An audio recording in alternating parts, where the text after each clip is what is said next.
New crackdown on so-called ghost guns, privately made, untraceable weapons, which have helped fuel the spike in gun violence nationwide. A new regulation is set to be the first of its kind in more than 50 years. ABC's Faith Abube has more.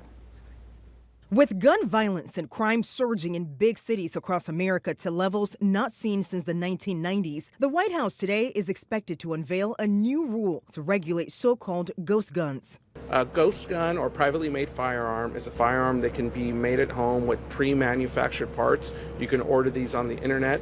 It takes some very simple machining and you put it together and it works just like a regular firearm. Sources say for the first time since 1968, the Biden administration is set to change the federal definition of firearm to include unfinished gun parts such as frames and receivers. The new rule would require manufacturers and dealers who sell ghost gun kits and parts to be licensed by the federal government and run a background check before any sale. The rule would also require already licensed dealers to add serial numbers to any unserialized gun they plan to sell. Just this past Friday, police in New York say a teenager using a build-it-yourself ghost gun opened fire near a high school in the Bronx, killing a 16-year-old girl. A gun is a firearm.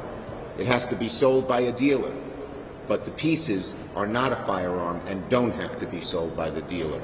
That's what we need to change. In Philadelphia, police seized 571 ghost guns in 2021, compared to just 13 back in 2018. And in Santa Clara County, California, 293 ghost guns were recovered last year, compared to only 4 in 2015. President Biden promised action during his State of the Union address last month. We'll do everything in my power to crack down on gun trafficking of ghost guns.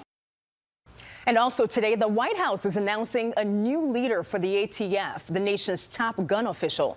Faith Abube, ABC News, New York.